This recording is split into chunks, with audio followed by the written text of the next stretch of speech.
Dysautonomia International for funding the study and for their support. And without funding from organizations like Dysautonomia International, we wouldn't be able to do these cutting edge studies. So I'm going to talk about our recently published study on time-restricted eating, how it improves quality of life, heart rate, and mitochondrial function in patients with POTS. And I'm going to start by giving you a background on what time-restricted eating is and how we came up with the hypothesis that it could be beneficial for patients with POTS. Then Marissa, who led the study and is a clinical research coordinator at UCSD, will give an overview of the study design and results.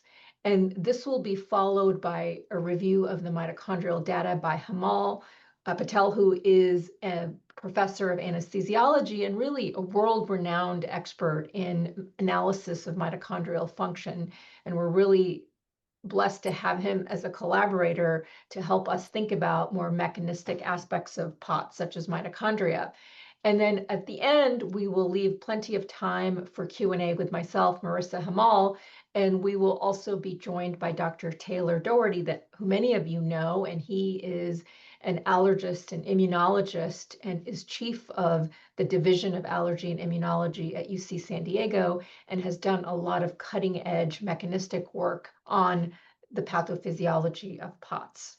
So let's get started with just some simple concept about time-restricted eating. So when we talk about time-restricted eating, we're really talking about when people eat. And the concept of time-restricted eating actually goes back to circadian biology. And when we look at how our ancestors ate, they were the hunter-gatherers, they were the cavemen, and what they did is they ate for a finite period of time. So typically they would eat when the sun came out and they would stop eating when the sun set.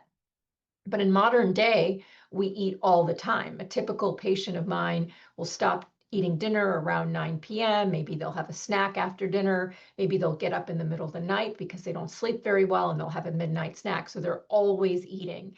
And this isn't how our body is designed to function. Our body really wants a period of metabolic rest so that cells can engage in really important processes such as cellular repair, mitochondrial biogenesis, and autophagy, which is the vacuum cleaner of the cells. So just like we need a good night's rest in order for us to function and do some demanding cognitive tasks the following day, our cells also need this period of rest. And that's the concept of time-restricted eating. And it's really going back to our ancestral biology, which is eating for a period of time and then fasting for a period of time. And what we have learned is that all of our organs in the body have circadian clocks. And the Nobel Prize in Medicine a few years ago went to the scientists that discovered these circadian clocks in different organs in our body. And we've also learned that there are certain times that certain functions occur, and we have to capitalize on circadian biology to optimize metabolism. So for instance, the peak insulin sensitivity is much earlier during the day. So one of the recommendations that I give all my patients is eat your carbs and heavier meals earlier in the day and make your dinner or your evening meals very light and low in carbs because your peak insulin sensitivity occurs earlier. What we've also learned from studies of shift workers, so people working night shifts that are sleeping during the day and eating during night, is they have a lot of different diseases that occurs because they are not conforming to the circadian lifestyle and their circadian rhythm is disrupted. And those diseases include increased incidence of heart disease, cancer, and fatty liver. So initially, this field was really propelled by a lot of basic science research and mechanistic understanding of what time-restricted eating does. And so here is a summary of a lot of different conditions, and these are all in animal models, and how circadian rhythm disruption contributes to these diseases. And when you try to improve the circadian rhythm by doing a lifestyle intervention like time-restricted eating, some of the things that can improve. And so the things that I want to point out that are most relevant to POTS is the inflammation. And so we see with time-restricted eating that there is a decrease in inflammation. In addition, there are some studies that show that autonomic regulation is improved when animals engage in time-restricted eating. We also see that there is more endurance, and it's thought to be due to ketone bodies that are shown in animal models. We've also seen that mitochondrial function is improved when animals are engaged in time-restricted eating. So a lot of benefits from animal studies and basic science mechanistic studies showing that time-restricted eating can have a lot of different benefits. So these were the animal studies, and we were the first to translate these animal studies into humans. And there's a lot of different definitions of fasting. And so sometimes this term intermittent fasting is a bucket term that's used to refer to everything. But we are referring to a very specific type of fasting, and that's called time-restricted eating. And with time-restricted eating, we don't ask people to change what they're eating. We don't ask them to change other lifestyle factors. All we ask them to do is to eat their food within a certain period of time. So 10 hours is the eating window that we utilize in our studies, and 14 hours of fasting. So 10 hours of eating and 14 hours of fasting. And if you think about it, if you're sleeping for 8 hours, you're only adding a couple more hours of not eating to get to that 14-hour fasting window. So there are some extremes that many people on the internet talk about, such as alternate day fasting and 5-2 intermittent fasting. We don't recommend any of these regimens because they are extreme, and on people that are on medications, you have to be really cautious. So what we're really advocating is this limitation of the eating window to 10 hours and really trying to go back to circadian biology in terms of optimizing our eating. So the first study we did was in patients with metabolic syndrome. And people with metabolic syndrome are often termed pre-diabetic and are at the cusp of developing diabetes. And in this study, the only intervention we asked the patients to do was to decrease their eating window. Typically, the eating window was 14 to 16 hours. So people were eating all day long and into the night. And we just said, cut your eating window to 10 hours. So that was the only intervention that we asked them to do. And then we looked at different parameters like what happened to weight, what happened to glycemic control. And here's an example of some of the data that we get from our studies. And here you see a juxtaposition of continuous glucose monitoring, which is a way of monitoring blood sugars throughout the day. And we also have an app called My Circadian Clock, which is a free app that was developed by our collaborators, Dr. Panda and Manosian at the Salk Institute. And it's a way to really track what you're eating, and it also helps you define your eating window. And what you see here is a lot of really interesting data. So when a patient eats something that's healthy, like pistachios and peanuts, that's very high in protein and fiber, you don't see a spike in their blood glucose. But when they eat something that has a lot of carbs and fat, such as burgers, fries, and a milkshake, you see the spike in the glucose level. And it's not just a spike, it's a prolonged duration where the body is exposed to elevated glucose levels. So these were our early studies, and our first paper showed that time-restricted eating had a lot of beneficial cardiometabolic effects, including decrease in weight and also in atherogenic lipids like LDL cholesterol. We then did a larger randomized study with 108 patients who had metabolic syndrome, basically replicating the findings from our pilot study. And here you see a decrease in the hemoglobin A1C, an improvement in cholesterol, and also a preservation of skeletal muscle mass. So a lot of weight loss strategies are associated with decreased skeletal muscle mass. And here we show that there is no decrease in skeletal muscle mass with this strategy. So now let's go from those studies in patients with cardiometabolic disease to POTS and long COVID. And so, one of the things that we saw very early on during the COVID pandemic is many patients after COVID infection were getting POTS. And our team hypothesized that some of that could be due to overactivation of the immune system that results in things such as mitochondrial dysfunction and autonomic dysfunction and dysregulation. So, COVID gave us some insights into what could potentially be a mechanism of how some of these patients post COVID are getting POTS. And so, we really honed in on the mitochondrial and autonomic dysfunction that we were seeing in these patients. And it was pretty profound. Some of the post-COVID POTS cases, in terms of people were completely normal, then they got this infection, and then after 3 months of recovery, they still had elevated heart rates. And so this was one of the reasons that we started to think about what are some interventions that we could do for these patients. Of course, there's pharmacological interventions, but what could we also do from a lifestyle perspective to address some of these underlying mechanisms? And this is where we went back to some of the basic science data with time-restricted eating, where we saw that there was an improvement in autonomic function as well as mitochondrial function. And we had originally hypothesized that mitochondrial dysfunction was one of the hallmarks of patients who have long COVID.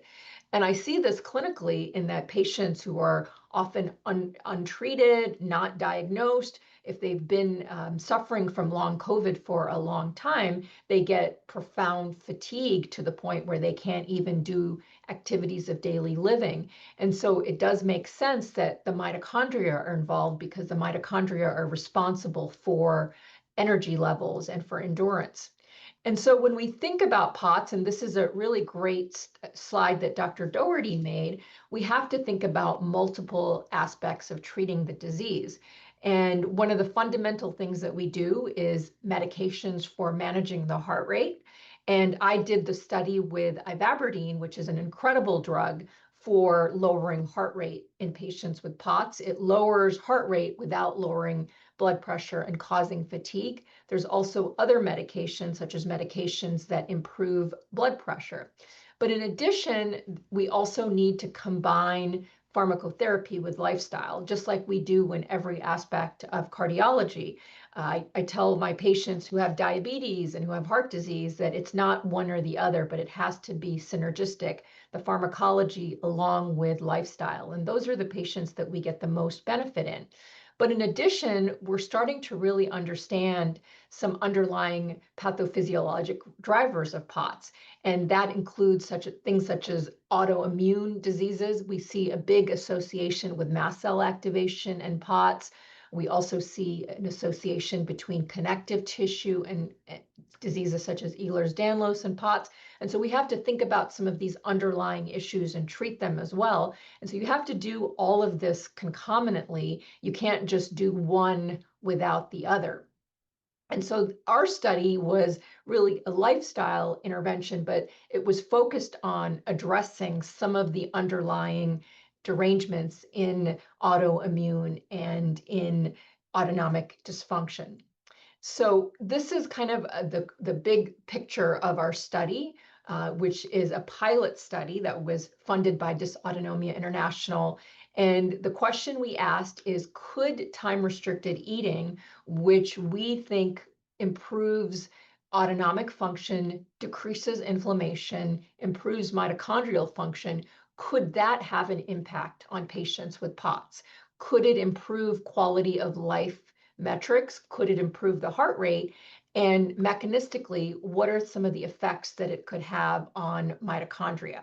So I'm going to turn it, and before I turn it over to Marissa, I do want to say that this strategy is not for everyone. So for instance, this is not something I would recommend to somebody who has type 1 diabetes or someone that has an eating disorder.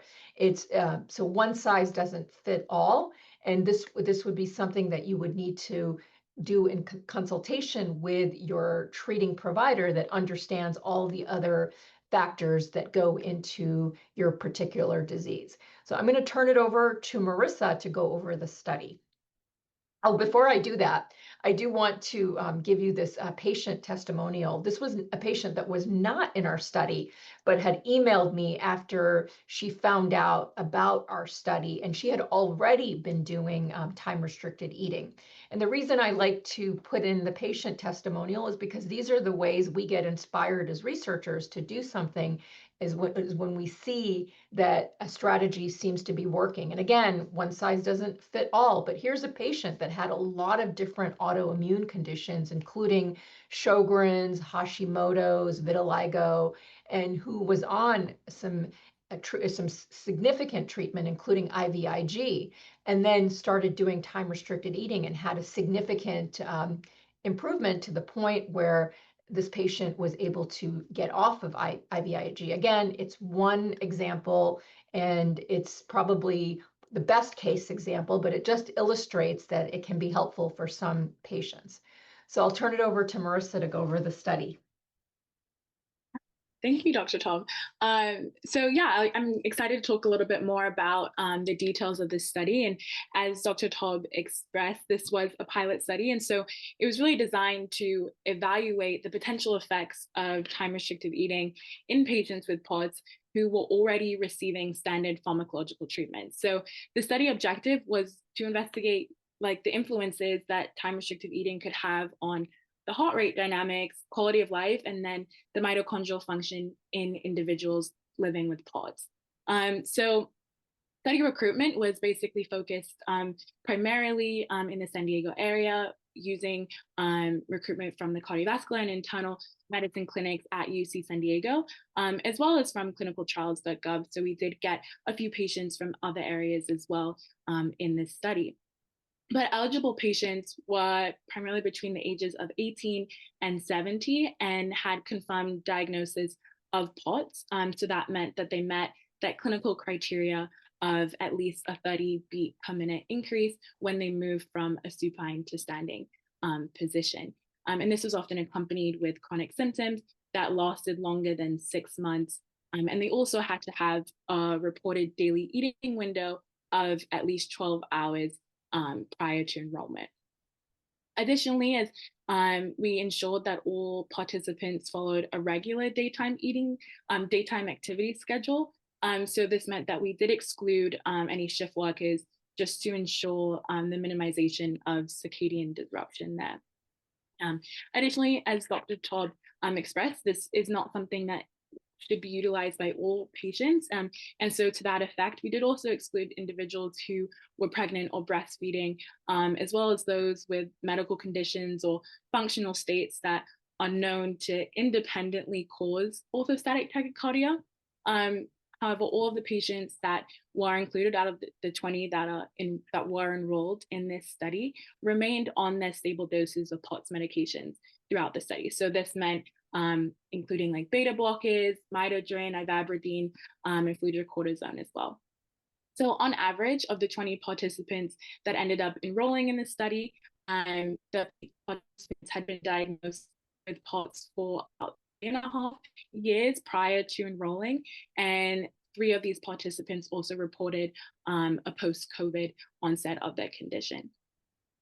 So the study began with a 12-week baseline period where participants continued their normal eating patterns. And during this time, the study team was able to then assess the usual daily eating window using dietary logs. So that app that was previously discussed, which was the My Circadian Clock app, allowed us to determine each participant's then personalized 8 to 10 hour eating window based off of that initial baseline. So following baseline, the participants completed a 12-week time-restricted intervention, during which they then restricted all of their caloric intake to their individual 8 to 10 hour window each day. So this meant that if at baseline a participant was regularly eating, let's say 14 hours a day, so maybe then that would mean that they would be decreased down to a 10-hour eating window, and they could place this wherever they would like. So for majority of participants, they did choose to start their eating window at 10 a.m., which would then just mean that every day they would have to complete their eating window by 8 p.m. And this was maintained throughout the 12-week intervention. So Participants were counseled and supported by the study team also just to promote adherence and to address any symptoms or challenges that came up in real time. And then to assess the impact of the time-restricted eating intervention, we evaluated participants at 2 specific time points. So the first being at baseline, which was week 1, and then again after the 12-week intervention period. So we used primary measures, including a 10-minute active standing test to quantify orthostatic heart rate response. And this is the validated clinical alternative to the head-up tilt table testing that I think a lot of people are familiar with, and it reliably captures the excessive heart rate rise that's characteristic of POTS in a real-world posture transition.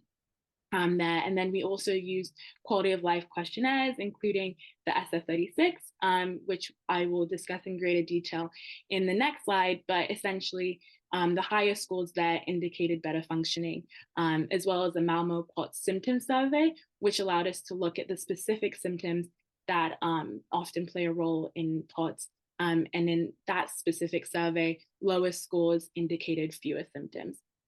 And then finally, we also did blood tests at both of those time points to evaluate the biological markers relevant to autonomic regulation and mitochondrial health.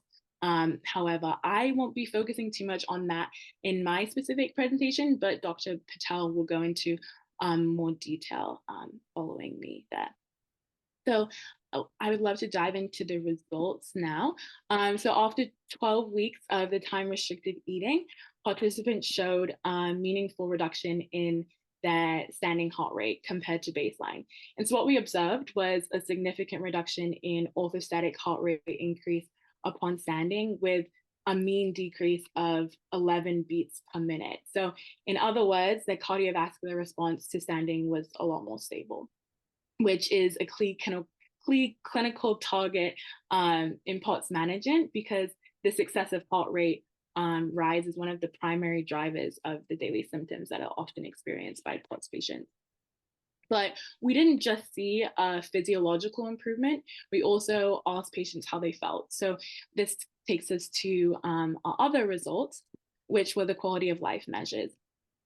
And this is critical because POTS is the condition where reduced quality of life is often one of the most debilitating aspects. So patients frequently struggle with fatigue, dizziness, brain fog, and functional limitations that can disrupt work, school, and social participation. So when we looked at these validated quality of life measures, we observed consistent improvements across multiple domains. So what we saw was meaningful gains in quality of life. So on the SF-36 survey, participants improved in physical functioning and energy and fatigue. And then on the MAP symptom survey, there was a significant reduction in overall POTS symptom burden, but that included dizziness, insomnia, gastrointestinal issues as well.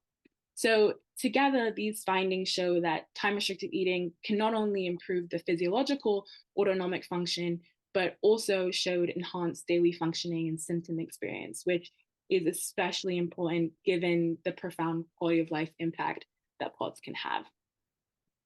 So to wrap my segment up, I just wanted to touch on the fact that these findings really do suggest that time-restricted eating may offer substantial benefits to patients with POTS who are already on stable pharmacological therapies, but can truly be an addition, a behavioral intervention that can help reduce not only the orthostatic heart rate response, but also enhance their quality of life. And mechanistically, time-restricted eating may help improve autonomic regulation by reinforcing the circadian rhythm alignment, reducing sympathetic overactivity, enhancing the parasympathetic tone, and then also supporting, obviously, that mitochondrial energy production. So taken together, this positions like time-restricted eating as an affordable, complementary, non-pharmacological strategy that can be utilized alongside standard POTS therapies that are commonly utilized in a clinical setting. And it truly does show that there's potential for improvement in daily function and symptom control beyond pharmacological therapies. So with these physiological and patient-reported improvements established, I will now turn it over to Dr. Patel to discuss more on our blood-based indicators of mitochondrial function and how these biological improvements may help to explain some of the autonomic and quality of life benefits that I just reviewed. Perfect. Thanks, Marissa. So my lab has been studying mitochondria for about 2 decades. One of the reasons we study mitochondria is they are the regulators of cellular energy, and energy becomes this conduit for whether cells live or die. And so it really becomes this major counterpoint to figuring out why we feel better or worse. As I go through this, I'll talk about some things that we've been developing in the lab. And to date, when you ask people when they're on supplements and diets and other things, um, that target mitochondria, how do you know your mitochondria are better? And the typical response from providers is that I feel better, right? And so we wanted to give a more objective way to actually quantify that feeling better aspect. And so we looked at mitochondria because we can. Next slide. So mitochondria do something really important. They are microorganisms that got incorporated into cells billions of years ago, and they give us a competitive advantage. They make a ton of energy. So there's two major energy producing systems in our cells. One is glycolysis, where you break down glucose, and in that process you make two molecules of ATP. And the other are mitochondria, where you feed in substrates of glycolysis and other things, where you make a ton more ATP, 32 plus molecules. And so this gives you this idea that mitochondrial energy really is this slow burning but accumulated large amounts of energy that can be used to create structure, function, resiliency, stress adaptation, and those sorts of things. And the calculus of looking at this becomes a really important aspect of biology and determining that. Next slide. So why is this important? Mitochondria are everywhere and they impact virtually every organ. So if you look in your body, there's about 37 trillion mitochondria. The only cells that don't have them are your red blood cells. For example, Pam and I have spent our careers focusing on the heart. If we just take the heart as an example, if you were to look at it under a microscope, 30% of the volume of that muscle is mitochondria. In any given day, you make about 4 to 6 kilograms of ATP in that organ, yet you don't gain 4 to 6 kilograms of weight in that day. And the reason for that is that energy, as it's made, is consumed and used to do the functions of life. And so these organelles, these mitochondria, really become a major control point for how well and resilient you live. If they're dysfunctional, you don't live well because you don't have that energy to provide to those resources that you need to create different functionality. And if you have good processing and good generation of energy, all of these things are then in a baseline homeostatic function where everything is working like it should. Next slide. So the question becomes, how do you assess mitochondrial function? With Pam, we've done hundreds of muscle biopsies on campus in various clinical trials that we've done. It is the gold standard, right? It gives you access to someone's actual tissue, their actual mitochondria, their actual genetics. The problem with this is it's very slow throughput. It's painful for the patient to come in. It's very labor intensive, both for the clinician and for a laboratory to go through these analyses patterns. What we've come up with over the last couple of years are ways to do this in other systems that give you access to what an individual is creating, but not necessarily direct access to their muscle.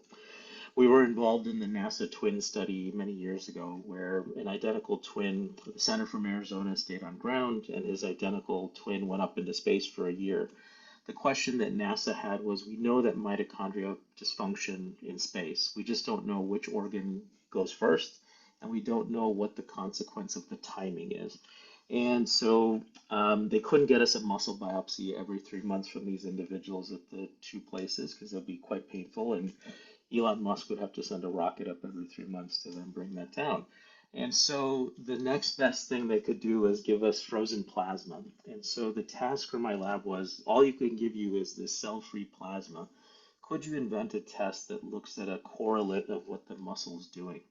And so the idea we came up with is that that plasma is a global capture of who you are as a consequence of your genetics, your mitochondria, your microbiome, your happy thoughts, your sad thoughts, all of the environmental exposures you have. So could we, and what most clinicians will do when they run a test to figure out if something's wrong with you is they'll look at a unique set of biomarkers within that blood.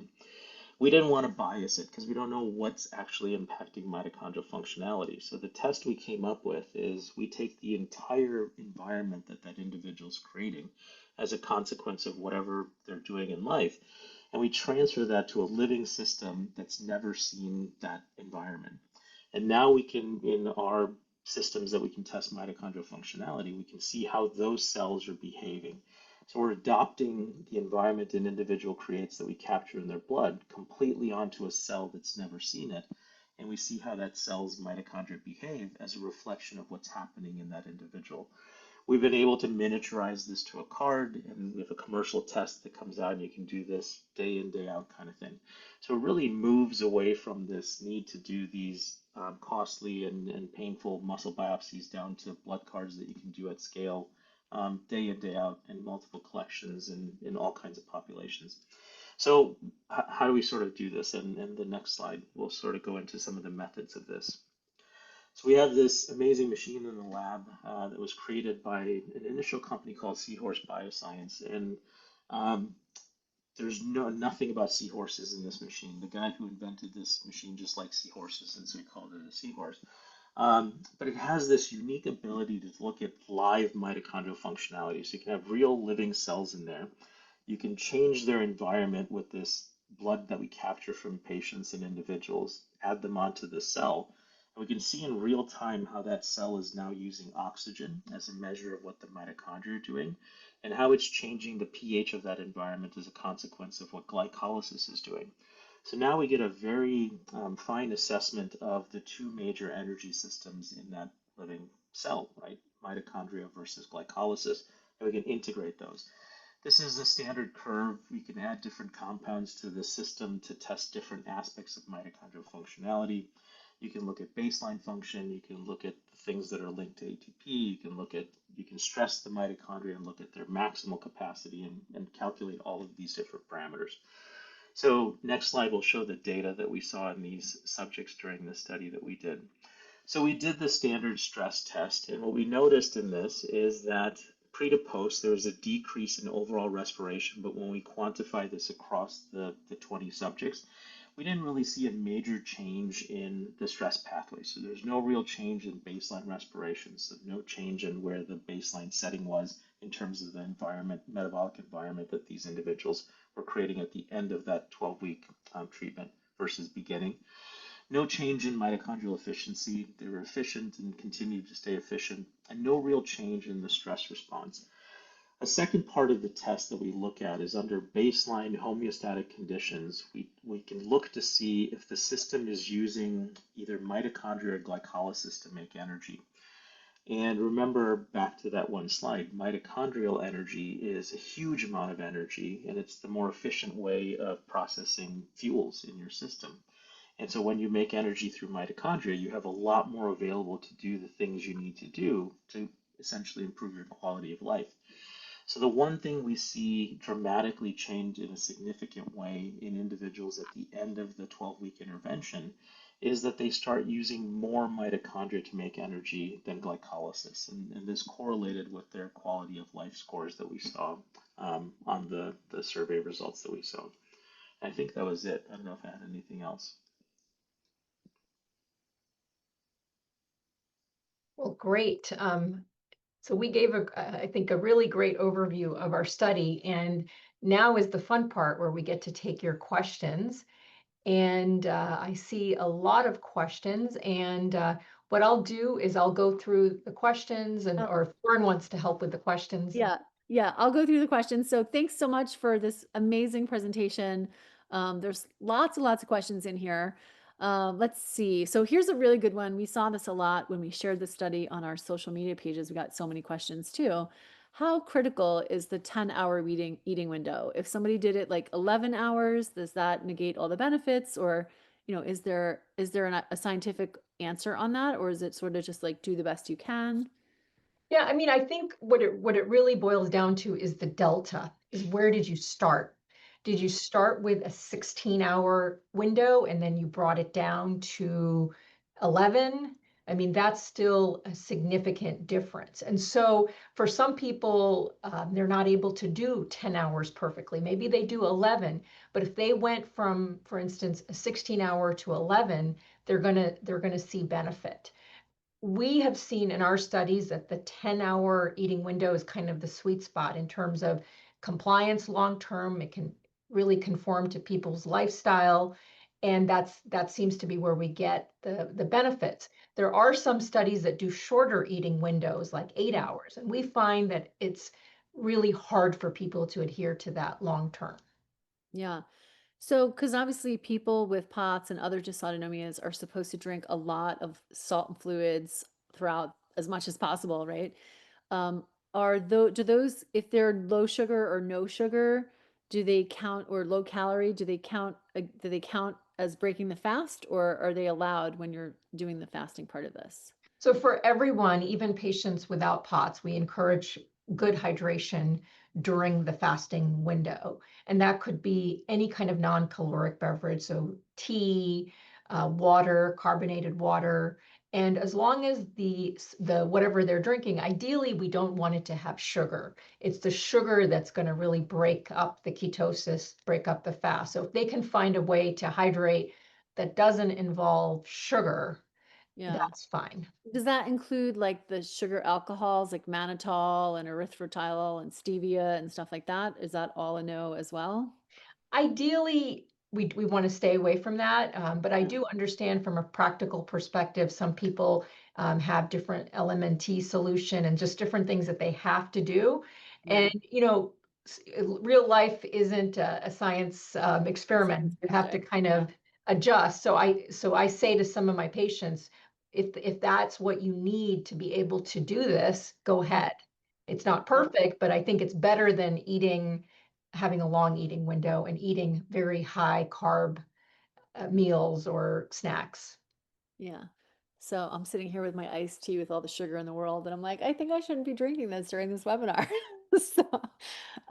So here's a question that I think is good, and I think this speaks to like maybe future research that you're probably going to try to work on, right?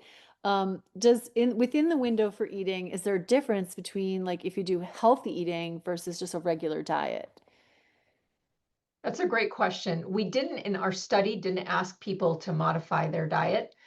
But in general, of course, if you make better choices, that's going to help your overall cardiometabolic health. We do have a study that we have submitted to NIH where we are focusing in patients with POTS on increasing the protein content of their meals because we find, and this is some great work that Cynthia Chabot at Vanderbilt did, is that when patients with POTS eat very high carb, high fat meals, there's what we call splanchnic vasodilation. So all the blood vessels that supply the stomach and the gut, they get engorged and all the blood is kind of pooling there. And when that happens, people get less blood flow to the brain. And this is where their heart rate goes up. And a lot of patients with POTS will tell you that very high carb, high fat meals make them feel worse. And so the question is substituting more fiber and protein and smaller meals, could that help?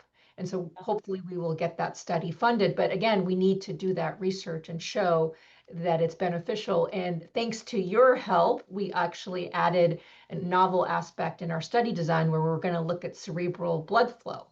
Because one of the things that patients tell us after they eat very high carb meals is their brain fog really flares. And so we're going to measure, does cerebral blood flow improve when you make more protein and fiber or incorporate that into your meals? Yeah. And I just want to point out the study that Dr. Chabot did, we also funded that. That was a few years ago. And I think it's really important for our patient community and caregivers and other doctors who are listening in. Like, as a patient community, we can actually make a difference in what we know about our disease and the treatment options that are offered. Because even if if Dr. Taub and others at UC San Diego are doing this with their patients clinically and it's helping. If it's not published in a journal article, other doctors aren't going to accept it. They're not going to recommend it. And their patients are going to miss out on potentially a very helpful treatment for at least a good subset of these patients, right? So we really need to get research published. That's how we tell other doctors what they should be doing. As many of us know, if you have POTS, like most of your doctors have no idea what to do with you. And if you're lucky, you find a POTS savvy or dysautonomia savvy doctor, which is kind of hard to come by. But the more we can get published, the more doctors are going to know what to do for our patient community. Will improve the clinical care overall for the whole patient community over time, though. It's definitely a long road that we're on here. So somebody else asked, the app that you guys mentioned, is that available and what's it called? So it's called My Circadian Clock, and it's available for free. And so if you just Google My Circadian Clock in the App Store, or if you Google it online, you'll find it. Yeah. Can you do other liquids during it says, does the eating window include, so I'm sure the eating window includes liquids, right? Like coffee, tea, other. So, but the non-eating window, like can you have coffee if there's no milk and sugar in it? Yes. Okay. So we did a study with firefighters, and that was also something that we tested in that study is black coffee. So Mhm. black coffee without cream or sugar doesn't seem to break the ketosis. So getting back to this idea of ketosis, so this low grade of ketosis is thought to be very beneficial for mitochondrial function. And that's what fasting does, is you go into this very safe low grade state of ketosis.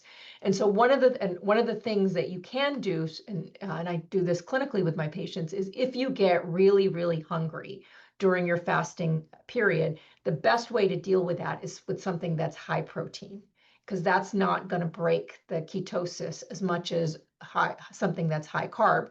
So we are doing right now a study with nurses at UCSD that are working night shift. And one of the things, and we're asking them to fast, but we know it's difficult to work night shift and be busy and walking around the hospital and not having a snack. So for some of them, we are providing high protein snacks. So that's another strategy for POTS patients, is if you want to try to do this, but you just get really hungry or you don't feel well, you can take a very high protein snack. Just don't do a carb snack. Yeah.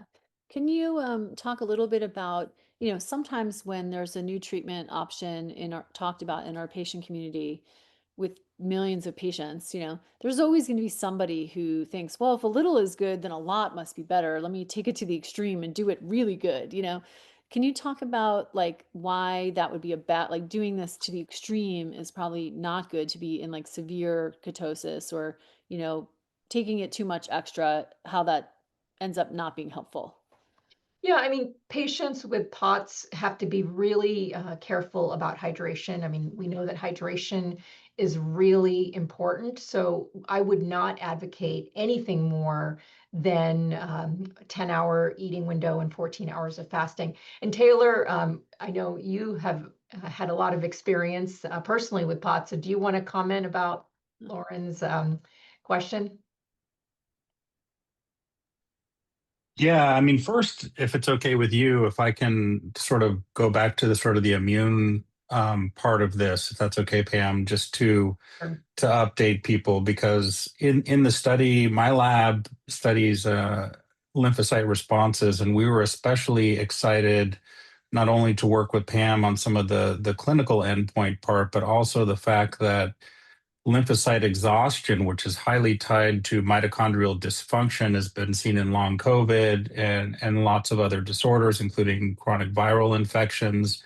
We were excited to look at markers of lymphocyte exhaustion, T and B cells. And interestingly, the only thing we found, and we have several signals despite the heterogeneity, but the only thing that we found that was statistically significant was the natural killer cells, which have been shown to be suppressed, reduced in numbers and function in patients with chronic fatigue syndrome. We actually found some marker of increased function of natural killer cells. We also looked at some cytokines and found that one particular cytokine, which is pro-inflammatory, it's part of something we call a Th17 cytokine.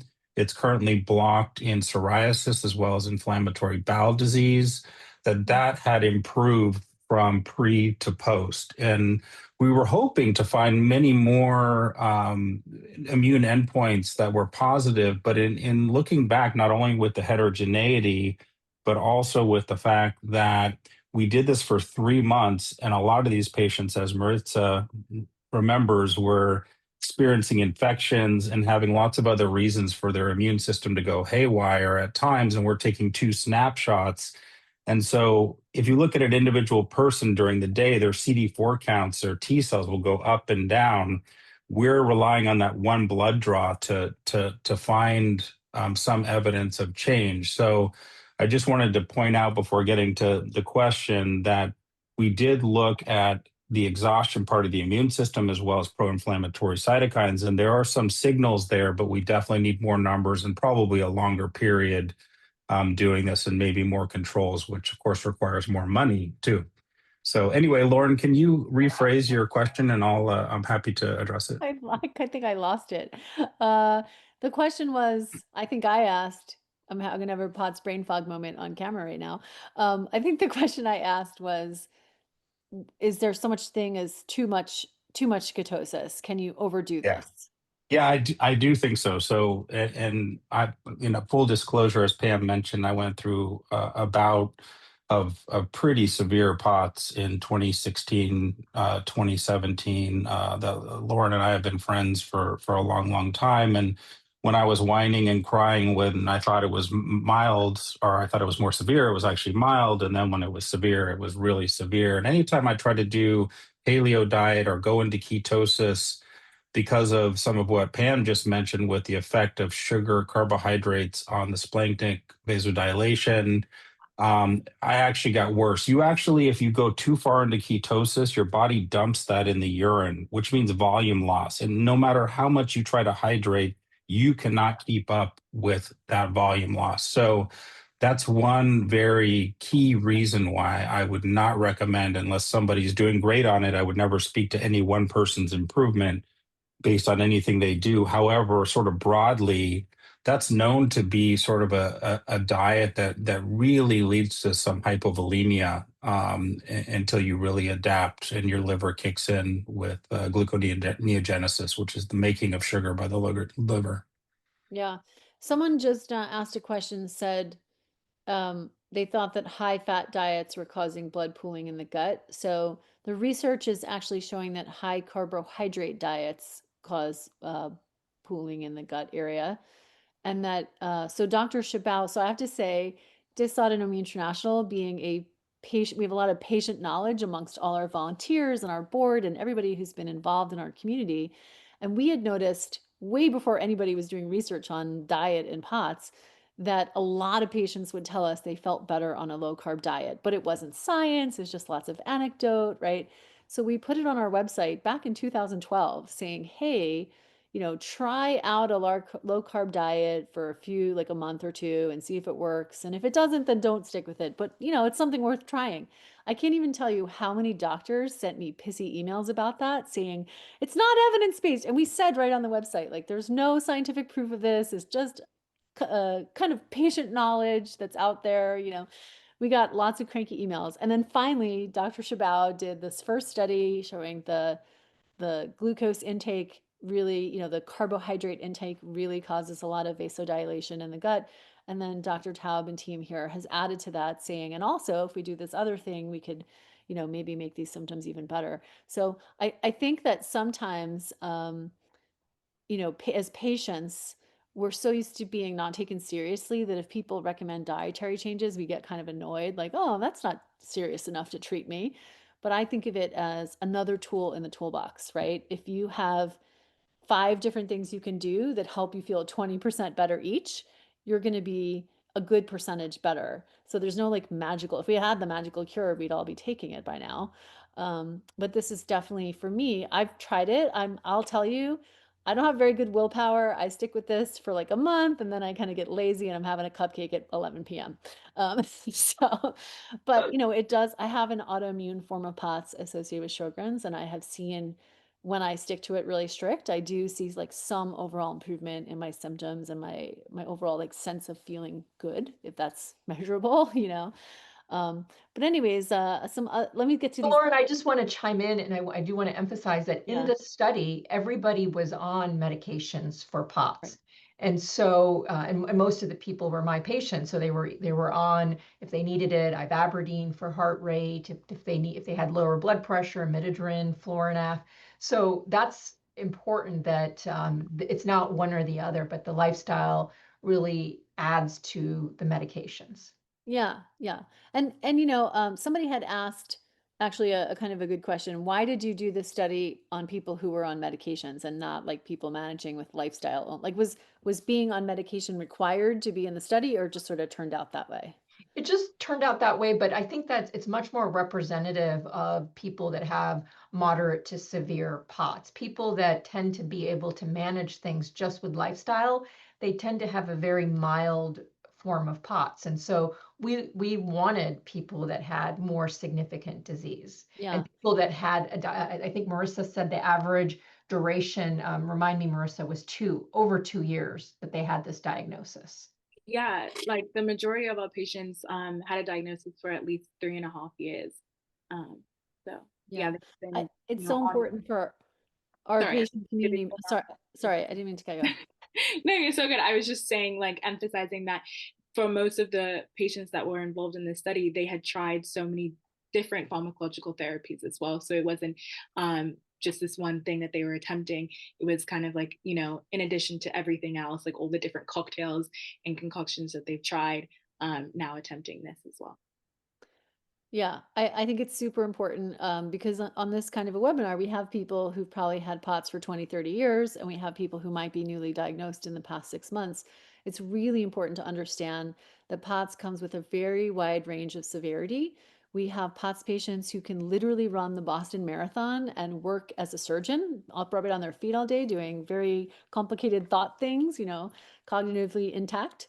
And then we have other people who are bedridden with feeding tubes and bladder catheters. So it's this very wide spectrum. And so the way we think of it as an org, like no matter where you are on that spectrum, it totally sucks having any form of dysautonomia, and you want to feel better than you feel. So everybody's on the boat, we're all trying to row towards the cure, the better treatments, getting more people feeling better. But that spectrum of severity of how it impacts your life is definitely there. Um, and so some folks are asking, do you have more studies that patients can participate in? Not only on this, but I know you've got some other research going on at UC San Diego related to POTS. But is there an easy way, like do you have a website that people can check out for studies that are currently recruiting, or? Yeah, so the best way is, of course, clinicaltrials.gov, because as we start any study, we will put it on clinicaltrials.gov. So the study that we are hoping to start and piggyback on from this initial data is to do a study looking at cerebral blood flow with either time-restricted eating or a combination of time-restricted eating and a high protein diet. So that would be our next study, and we are waiting to hear from the government on that. But You keep waiting. They're not opened yet, so they can't look at your grant application until they at least open the government. And that was a study that we gave Dr. Taub and team a letter in support to telling the NIH that our patient community considers this a priority. We'd like to see this funded if they can, give it a fair consideration, and hopefully do, invest more federal resources into studying POTS and other types of dysautonomia. We do that for too. So here's a question. So if you have a medication that you have to take every 12 hours, is there a limit of, if you have to take, sorry, if you have medication to take every 12 hours and you're supposed to take it with food, is there a good way to do that with TRE? Is like a certain type of food, like the best type to take your medicine with? Yeah, I would say just something that's very high in protein. Yeah, And not a high carby snack. Oh, here's a good question. This is a great one. What are some examples of high protein snacks that you would recommend for POTS? Mhm.